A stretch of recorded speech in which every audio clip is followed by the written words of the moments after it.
Tonight, disturbing discovery. A body found outside a Dawson Creek business. Marathon session. British Columbia no longer has a consumer carbon tax. And overhaul.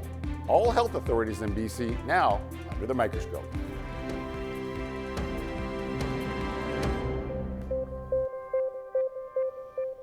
Well, good evening and thank you for joining us. And we begin tonight with a body being discovered in front of a business in Dawson Creek.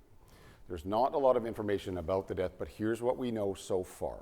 Around 8 this morning, a person noticed a body in an alcove of a business in the 11,600 block of 8th Street. A green tarp was in front of the building, shielding the scene until the coroner arrived. A witness telling CJDC-TV News that a passerby was performing CPR on the individual as fire crews arrived. The person was pronounced dead at the scene. CJDC-TV News has learned the name of the deceased person. However, we are choosing not to release it to the public. We did ask the Dawson Creek RCMP if the person died of a suspected overdose, but police could not comment as the coroner has now taken over the investigation. Well, it's official. For the first time since 2008, BC no longer has a consumer carbon tax. From $1.59.9 per litre last night to $1.42.9 this morning, drivers in Dawson Creek and the Peace region woke up to a 17-cent a litre savings at the pumps. The provincial government officially axing the tax after a marathon session in the legislature late last night. Now, in other areas of the province, some gas stations raising the price further in the last few days before reducing it by 17 cents. The move comes after Prime Minister Mark Carney made the same announcement about the federal tax. Getting rid of BC's consumer carbon tax will now leave a $1.5 billion hole in the provincial budget. The provincial government is also eliminating rebates tied to the tax for low-income families. The credit saved households as much as $1,000 a year for a family of 4. And BC's new health minister is taking a scalpel to health authorities across the province, including Northern Health. There's a massive overhaul of senior officials underway with a lot of new faces in key positions. But will it be enough to address the long wait times British Columbians are facing for all types of care? Here's Penny Daflos. Josie Osborne was sworn in as health minister just 4 months ago and continues to oversee changes in the upper echelons of the system. Thank you so much to all the individuals who have served on health authority boards over the past years. Welcome the new members. Jim Sinclair is out as chair of Fraser Health, as is much of the board of the Provincial Health Services Authority. PHSA manages services including Children's Hospital, the BC Cancer Agency, the Ambulance Service, and the CDC. CEO David Byers is also out, with longtime bureaucrat and special advisor Penny Ballum now interim CEO, as PHSA becomes the first health authority to undergo a review. Our government is committed to ensuring health authorities are functioning as effectively and efficiently as possible, and that the programs and governance make sense. It's a good first step. Critics point out ER closures have become common in much of the province as administration has ballooned. The entire country of Germany has less vice presidents than the province of British Columbia, with a substantially larger population, so we clearly have a bloat issue at every level. We expect them to be lean. We expect them to be operating in a way that delivers and focuses resources on those frontline services. In the 7 years Adrian Dix was health minister, not only did bureaucracy grow, sources tell CTV News his office micromanaged health authorities while muzzling frontline workers. The premier sees the review process as a way to connect to healthcare providers. The anxiety that I have is that the people who see the day-to-day of our healthcare system, they have suggestions about how to make it better, but they haven't been able to bring that forward. So we're going to try to eliminate as much of the layer between government and the frontline health workers as we can. As their bosses and their handling of the healthcare system come under scrutiny. Penny Daflos, CTV News, Vancouver.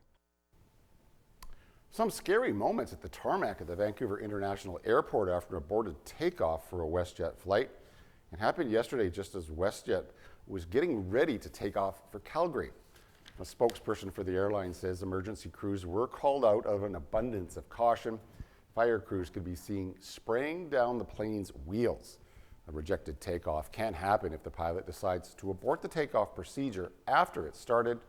The north runway was closed but has since reopened. Travelers flying to and from Fort St. John were being told to check their flight status today. And for those heading to Grand Prairie, Alberta's government is ending the use of photo radar on provincial highways. Starting today, photo radar will be restricted to school, playground, and construction zones. The Alberta government says the province has the most automated traffic enforcement sites in Canada, but claims there is little evidence they improve safety. Municipalities can still apply for exemptions in high collision locations. And Alberta's Premier Danielle Smith was courting controversy when she headed to Florida for a fireside chat with a far-right podcaster last week. Well, now CTV News has obtained video from that event. When anyone asks me the question about the 51st day, and this room will appreciate that, you know that Canada tends to be a little bit more progressive. That would be like adding another California to your electoral system. So I would just caution you, and it's probably best for us to just stay friends. The event was hosted by Ben Shapiro. In the past, Shapiro has expressed support for U.S. President Donald Trump's proposed annexation of Canada. Well, Smith's office has declined a CTV News request to provide more details on what she talked about. Turning now to the federal election campaign and the threat of American tariffs that continue to loom large. The United States was front and center on the campaign trail as Canadian protectionism was the theme of the day. CTV's Colton Prale has the details. With the future of his party and even his seat in question, Jagmeet Singh is in Edmonton looking to shore up support by falling back on core party issues. Our healthcare system is under attack. We are in a deep crisis. Singh promising to ban what he says is the Americanization of healthcare by blocking U.S. companies from buying Canadian facilities and ending cash for care services. We've got a strong law that says you can't privatize. You can't have cash for care, but they haven't used that. We are going to enforce the Canada Health Act to end privatization in our country. Let me just stand over here so everyone can see this. Meanwhile, Pierre Poilievre is challenging Mark Carney to match his promise to follow through on 5 demands from the energy industry. In a letter to all party leaders, 14 oil and gas executives called for the next prime minister to simplify regulation, commit to firm deadlines for approvals, grow production, bring in new investment, and incentivize Indigenous investment.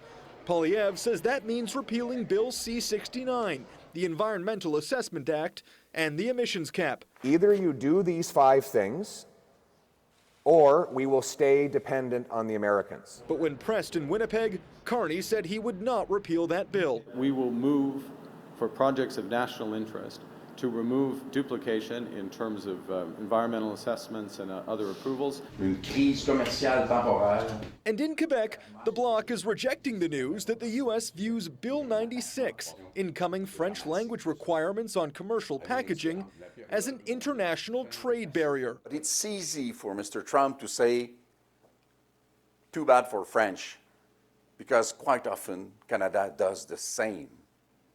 But he wouldn't dare do that against Germans. The Liberals did not make any new policy announcements today, instead focusing on affordability ahead of Donald Trump's tariff announcements tomorrow. Colton Prale, CTV News, Ottawa. And there's fallout on day 10 of the campaign trail with 2 controversial candidates now off the ballot. Liberal Paul Chang and Conservative Mark McKenzie are both out of the federal election race. CTV's Judy Trin has the latest from Ottawa. Fired him. He's gone. Why? He's gone. Why? Unacceptable. But he Gone. asked for public hanging on the Prime Minister. Gone. The Conservatives dropped Windsor candidate Mark McKenzie an hour after being confronted by CTV News about this audio tape of inflammatory remarks he made in a 2022 podcast. But I'm also in favor of public hangings, so I think they need to bring that back. But again, like a Paul Bernardo, you know what I mean? Just kill that guy. Why are my tax dollars going to keep that guy alive? Charles Manson, like people like that, Jeffrey Dahmer. You know what I'm saying? Like, if you're 100% certain, Epstein's, you know, and this is what I'm saying, Justin Trudeau. McKenzie, a city councillor and former radio personality, says the Conservatives knew about the comments during the nomination process. He says he didn't get a chance to defend himself. I heard that the party was aware of it, and I said, I'll send you every podcast that we recorded. And they just said, nope, you're not the candidate anymore. That's in contrast to how the Liberals dealt with Paul Chang, who, in an interview in January with Ming Pao News, told people to collect a bounty by turning over a Conservative rival and democracy activist to the Chinese government. Mark Carney initially stood by his candidate. He will continue with his his candidacy. Carney faced a flood of pressure. 40 democracy groups from across the globe called for him to remove Chang. There is also a demand for the RCMP to investigate whether Chang violated Canada's foreign interference law, a law that the previous Liberal government drafted. Minutes before midnight, Chang quit, stating that as the Prime Minister and Team Canada stand up to Donald Trump, he didn't want to be a distraction. Hours later, Carney deflected a question about why he waited for Chang's resignation instead of acting. Mr. Chang made his resignation, offered his resignation last night. I accepted it. As I said yesterday, his comments were deeply troubling and regrettable.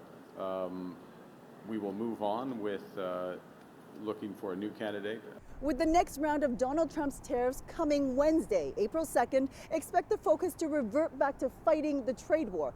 But the issue of foreign interference could return in the short election race. Judy Trin, CTV News, Winnipeg. And late this afternoon, the Conservatives dropped a second candidate. Stéphane Marquis says he's no longer running in a Montreal riding because of his social media post. Marquis wrote on X, quote, "And this appears to be the way of Canadian politics," unquote. His recent posts include right-wing conspiracy theories, including that Bill Gates is trying to manipulate public health for profit through vaccines. He also said Quebec is a disgrace for accepting equalization payments. Other posts include taking aim at Liberal leader Mark Carney, calling the former central banker the grim reaper for the economic destruction of Canada, and that Russia's invasion of Ukraine was provoked by the expansion of NATO. We may be getting a break at the pumps, but Canadians will likely be paying more for many other things following an afternoon event at the White House in Washington tomorrow. They're reciprocal. So whatever they charge us, we charge them, but we're being nicer than they were.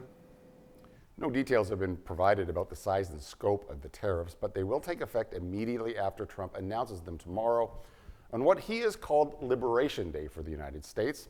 Also tomorrow, a U.S. pause on all Canadian imports and energy products is set to expire.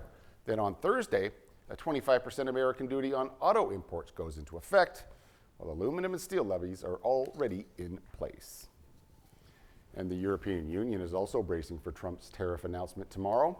European leaders saying they would prefer to negotiate, but they will retaliate if needed. Europe has not started this confrontation. We do not necessarily want to retaliate, but if it is necessary, we have a strong plan to retaliate and we will use it. The European Commission president says the U.S. tariff announcement will be assessed carefully and all countermeasures are on the table. To Bangkok now, where the governor said today there's still hope of finding survivors from last week's massive earthquake. Rescue efforts continue at a building that collapsed last Friday. So far, 14 bodies have been recovered, including one this morning. It's believed more than 70 others are still missing. Now in Myanmar, a minute of silence was held to remember the more than 2,000 people killed in the 7.7 magnitude quake. People are still sleeping outdoors, either unable to return to ruined homes or afraid of further aftershocks. Drones equipped with artificial intelligence could be the first line of defense against wildfires. That's because a company in Germany has developed a new firefighting system. Here's how it works. Sensors hooked to a network are put directly on trees. Once they detect a fire, a signal is then sent out to the drones, and those drones then head to the fire to gather information on its size, how fast it's spreading, and how many firefighters need to be deployed. The company says these drones can spring into action just minutes after a fire is detected. All right, please do stay tuned. I'll be right back with weather, but as we head to break, here's a look at today's closing market numbers.